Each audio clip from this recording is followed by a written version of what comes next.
Исәннәрмесез, мөхтәрәм моң сандыгы сәхифәсе тамашачылары. Без бүген төрки телле булган якут халкының Хамус исемле музыка уен коралы турында сөйләшәбез. Әйе, Хамус бик борынгы уен коралы. Аның турында әле сөйләргә, чөнки мәгълүмат бик күп җитәрлек. Шуннан да бик кызыклы борынгы уен коралы. Бездә татарларда ул кубыз буларак билгеле, без беләбез. Инде Хамус якут халкының визит карточкасы дип әйтергә була. Әгәр дә сорасак, якут халкының нинди танылган уен кораллары дип сорасак, беренче чиратта әйтерләр шаман бубины яки дөңгөр дибез һәм Хамус. Әгәр якутларга беренче чиратта ике уен коралын бирсәк, дөңгөр белән Хамусны бирсәк, ул беренче чиратта Хамусны алып уйнап җибәрер. Әгәр якут халкының күңеле төшенке булса, ул Хамус алып күңелен күтәрә. Әгәр күңеле күтәренке булса, ул шулай ук Хамузны алып уйный башлый. Әгәр ул мәхәббәт аңлатырга тели икән, ул шулай ук беренче чиратта Хамус алып мәхәббәтен аңлата. Менә шундый бик кызыклы уен коралы. Иң борынгы чорда ук кешеләр бер-берсе белән сүз белән түгел, вибрация аша аралаша торган булганнар. Шуңа күрә вибрация ул кешегә генә түгел аңлаешлы түгел, инде хәтта табигатькә аңлаешлы табигат сүзе. Шуңа күрә кеше электән үк хайваннар белән, үсемлекләр белән, кояш белән, елга белән, җил белән аралаша торган булган. Чөнки вибрация барлык табигатькә, барлык табигат әһелләренә аңлаешлы тел. Без беләбез, менә кубыз ул нәрсәне хәтерләтә? Карагыз әле. Ул ачкычны хәтерләтә. Ачкыч, мондый ачкыч белән күңелне ачырга була, менә шундый ачкыч белән. Сез аптырарсыз, ләкин Хамус, кубыз инде мезолит чорыннан ук билгеле. Мезолит 12-13 мең ел элек булган чор, ул таш чорының урта чоры дип әйтергә була. Урта вакыты. Бу вакытта кешеләр җәя кубыз уйлап чыгарганнар.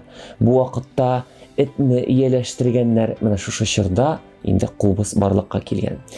Кубызны элекке ясаганнар сеңердән, агачтан һәм сөяктән ясый торган булганнар. Һәм кубыз, Хамус бөтен континентта, бөтен диярлек континентта билгеле. Африкада, Америкада, Азияда һәм Европада билгеле музыка уен коралы.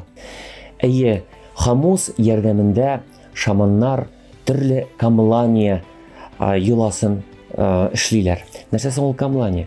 Камлания ул безнең параллель дөньяга керү, анда сәяхәт итү. Менә безнең дөнья бар, параллель дөнья, менә шул параллель дөньяга күчәләр һәм сәяхәт итәләр. Моның өчен шаман бубины дөңгөр дибез ярдәм итә.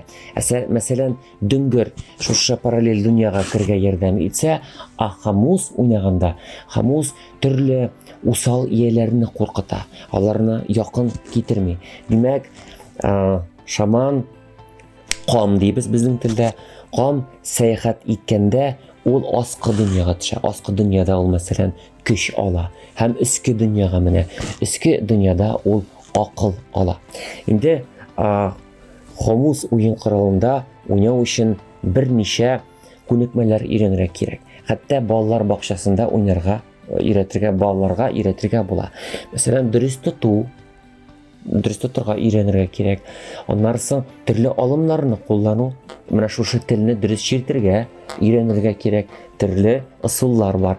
Төрле обертон, дөрес обертон чыгарга өйрәнергә кирәк һәм тавыш югарылыгын үзгәртергә өйрәнергә кирәк. Алымнар берничә төрле, авыр түгел, ләкин уйнарга өйрәнергә була хәтта балаларга да. Инде бүгенге көндә шушы кубыз ярдәмендә төрле тавышлар чыгарга өйрәнергә була. Мәсәлән, кошлар тавышы. Без яратабыз тургай тавышын чыгарга. Тукран, тукылдаган тавышны, кәккүк тавышын яратабыз. Һәм тамчы тамган тавышны уйнарга өйрәнергә була. Тавышлар бик күп, теләгән кеше өйрәнә ала. Инде бүгенге көндә якут музыкантлары, дөнья күләм музыкантларны без беләбез. Кайбер исемнәрне әйтеп китим. Спиридон Шишигин, мәсәлән, Альбина Дегтярева, Федора Гоголева, Петр Агатаев һәм инде әле чагыштырмача күптән түгел танылган исемнәр Алена Утай, Ольга Подлужная, Юлиана Кривошапкина. Хәзер мин бүген тагын бер исемне тәкъдим итәсем килә. Нарьяна Ринанта. Бездә кунакта ул Якутия хомузында уйнап күрсәтер. Нарьяна, рәхим ит. Әйдәгез бергә тыңлыйк.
Рәхмәт, Нарьяна. Сез минем белән килешерсез, тамашачылар. Искиткеч матур тавышлы уен коралы, искиткеч профессионализм югары дәрәҗә. Инде рәхмәт әйтәсе генә кала. Шушының белән сәхифә ахырына якынлашты. Киләсе очрашуларга кадәр исән сау булыгыз.